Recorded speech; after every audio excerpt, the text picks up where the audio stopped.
공부가 재밌다고요? 노베이스였고요. 한 8개월, 7개월 남짓 일단 수학은 다 맞았고요. 공부는 전 못해도 된다고 봐요.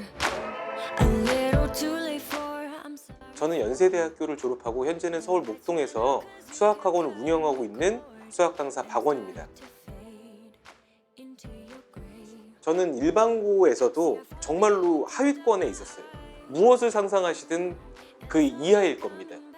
공부에 대해서 간절함이 많고 어떻게 하면 공부를 잘하지라고 생각하는 친구들이 생각보다 정말 많더라고요. 그런 친구들, 제 영상이 조금이나마 도움이 되지 않을까라고 생각해서 유튜브를 시작하게 되었습니다.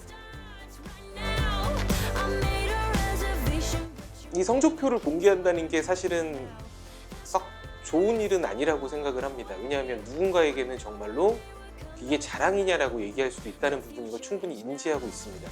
하지만 그런 성적표를 공개를 해드려야 사람들이 좀 신뢰성이라든가 이 사람이 하는 말에 대해서 어떻게 어느 정도 힘이 실릴 수 있다는 걸 알고 있기 때문에 못했던 입장에서 잘했던 성적표를 공개를 한 겁니다. 그래서 저는 국어랑 영어랑 수학이랑 과학을 봤을 때는 평균 6등급 정도의 수능 시험을 봤었고요. 3월 모의고사를 본 시점 이후부터 제가 공부를 본격적으로 시작했으니까 한 8개월, 7개월 남짓 공부를 해서 일단 수학은 다 맞았고요. 그 다음에 국어랑 과학은 1등급을 맞았습니다. 보통 그런 말을 되게 많이 들었어요. 그러니까 너는 원래부터 공부를 좀 잘하다가 수능을 못 본 건 아니냐, 아니면 기본기를 많이 보유하고 있었던 거 아니냐라고 이야기를 많이 들었는데요. 제가 만약에 기본기가 있었다면 확실한 거는 지금 본 성적보다는 훨씬 더 잘 받았을 거라고 확신합니다. 그만큼 저는 노베이스였고요. 정말 그 노베이스였기 때문에 힘든 고충을 누구보다도 더 잘 알고 있습니다. 공부법과 같은 것들은 제가 차차 유튜브 채널을 통해서 업로드할 예정입니다. 근데 그 공부법은 제가 성공했던 방법이 옳다라고 말씀을 드리는 건 아니고요. 제가 여태까지 아이들을 가리키면서 이렇게 하니까 성적이 오르는구나 라는 그런 객관적인 공부법들을 하나하나씩 소개시켜 드리려고 합니다. 근데 공부법보다 더 중요한 건요, 정신력, 마인드, 이런 것들이 훨씬 중요하다고 생각을 해요. 다들 뭐 최단시간에 성적을 오르거나 아니면 정말 하위권이었다가 많은 노력을 통해서 최상위권으로 올라간 친구들을 보면 우리는 그냥 그런 사람들을 보고 참 독하다, 대단하다 라는 단어로 그쳐요. 나도 해야지가 아니고 그냥 그렇게 태어났구나, 참 대단한 유전자를 가지고 있구나, 나랑 다르구나 라고 생각을 한다는 거죠. 물론 다른 점이 있을 수도 있어요. 하지만 최소한 저 사람도 하는데 왜 내가 못하지? 라는 반문을 하는 것부터가 시작이지 않을까 싶어요. 꿈과 목표는 제 생각에는 한 번이라도 이룬 사람이 또 이룰 가능성이 높다라고 항상 생각을 합니다. 그 목표가 여러분들 입장에서는 지금 다가오는 기말고사가 될 수도 있고, 또는 얼마 안 남은 모의고사나 수능이 될 수도 있다는 거죠.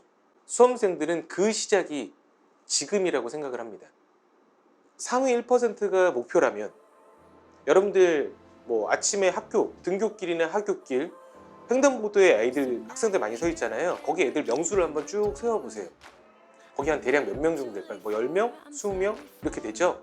그럼 1%는 100명 중에 1명이거든요. 그러면 이렇게 생각을 하셔야 된다는 거죠. 적어도 여기 모인 사람들 중에서는 내가 제일 잘해야겠다, 항상 속으로 생각을 하시는 겁니다. 비겁하게 쟤는 뭐 하니까 난 쟤는 못 이겨, 쟤는 뭐 하니까 쟤는 안 돼, 쟤는 제껴, 그럼 내가 한 4등 정도 하면 되려나? 이렇게 생각하지 마시고 반드시 그냥 나는 이 중에서 내가 제일 잘해야지 라고 생각을 하셔야 된다는 겁니다. 이렇게 하루에도 몇 번씩 동기부여를 스스로가 하는 겁니다. 마치 어떤 영상을 보고 참 감명 깊다, 나 이 영상을 봤으니까 공부해야지가 아니고요. 매 순간마다 여러분들이 스스로에게 동기부여를 일으켜야 됩니다. 몇 시간을 공부했다, 사실은 이런 거보다는 저는 자는 시간을 제외하고는 전부 다 공부를 하려고 최대한 노력을 했습니다. 사람이 제일 허무하게 시간을 쓰는 시간이 언제냐면 아침에 눈을 떠서 잠을 깨기까지, 그리고 밥을 먹을 때, 공부를 이제 막 시작하려고 책을 펴고 막 부산하게 뭔가를 준비하는 시간이 저는 가장 허무하게 시간을 쓰는 경우라고 생각을 하거든요. 근데 의식적으로 항상 그런 시간을 줄이려고 노력을 했던 것 같아요. 남들보다 정말로 순수한 공부 시간이 2배 이상은 되어야겠다고 저는 생각을 했거든요. 왜냐하면 제 자체는 누구보다도 제가 노베이스라는 걸 잘 알고 있었기 때문에, 그러니까 남들이 뭐 10시간 공부했다라고 하면 나는 어떻게든 20시간을 공부해야지, 뭐 5시간을 공부했으면 어떻게든 10시간을 공부해야지, 이렇게 2배 이상은 순수한 공부량이 되어야 되겠다고 생각했어요. 근데 워낙 기초가 없었던 사람들은 그렇게 2배를 공부한다고 하더라도 기초가 잘 돼 있는 친구들이 공부하는 시간보다 결코 많다라고 생각하지는 않아요. 그건 지금도 인정하는 사실입니다. 그런데 그렇게 습관이 들다 보면 조금씩 간격을 줄이게 되고 어느 순간은 이게 분명히 역전할 수 있는 포인트가 온다라고 생각을 하고 있습니다. 저는 20대에 온갖 알바를 다 해봤습니다. 그런 많은 일들 중에서 제가 제일 힘들다고 생각하는 건 공부였습니다. 저는 누구에게도 이렇게 얘기합니다. 수능을 공부했던 그 7개월이 가장 힘든 시기였다. 그러니까 정신적으로도 힘들고요, 육체적으로 힘든 게 바로 학생 때예요. 고민거리도 많고 걱정해야 할 것도 많고 중간에 포기하고 싶기도 하고, 그리고 내가 이렇게 공부해서 과연 잘 될까라는 생각도 하고, 또 어느 순간에는 내가 좋은 대학을 가면 뭐하지? 이게 의미가 있나? 별의별 생각이 다 드는 시기가 바로 수험생 때입니다. 그만큼 복잡한 감정과도 싸워야 되는 시기입니다. 우리가 공부가 4등급이라고 또는 그 이하 등급이라고 해서 저는 제일 안타깝게 생각하는 게, 그 등급 때문에 본인의 자존감, 본인 자신의 가치 또한 그 등급으로 둔다라고 하는 게 제일 무서운 것 같아요. 공부를 못하는 하위권 친구들은 자존감마저도 떨어지는 경우를 되게 많이 봤어요. 나는 안 될 거야, 나는 하면 안 돼, 나는 해도 안 돼, 이런 식으로 굉장히 자신감 없는 모습을 많이 봤거든요. 절대로 그러시지 말길 바랍니다. 그러는 순간 여러분들은 공부뿐만 아니고 다른 것도 힘들어질 수 있습니다. 무조건 자기 자신을 정말로 높이 평가해 주세요. 나는 할 수 있다. 계속 생각을 하셔야 됩니다. 그래야 뭔가의 변화의 가능성이 조금이라도 열리는 겁니다. 모든 기본은 자기의 자신감과 자존감을 높이는 데부터 시작하셔야 돼요. 사실 제가 이렇게 영상을 찍게 된 이유가, 일단은 뭐 여러분들한테 제가 어떤 사람이고 어떤 생각을 가지고 있는 사람인지에 대해서 전달할 기회가 없었던 것 같아서 이렇게 영상을 찍게 된 거고요. 공부법이라는 것 또는 자신에 대한 공부 철학은 정답은 없어요. 자신과 제일 코드에 맞는 방법이 정확한 거고요.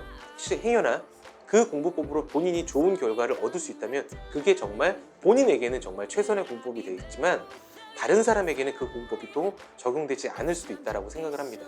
여기까지가 수공원TV의 박원이었습니다. 앞으로 뭐 나날이 조금씩은 발전하는 모습을 저도 역시 보여드릴 거고요. 여러분들 마찬가지로 제 영상이 조금이나마 도움이 될 수 있도록 제가 최선을 다해서 노력하도록 하겠습니다. 그러면 다들 열심히 공부하시기 바랍니다.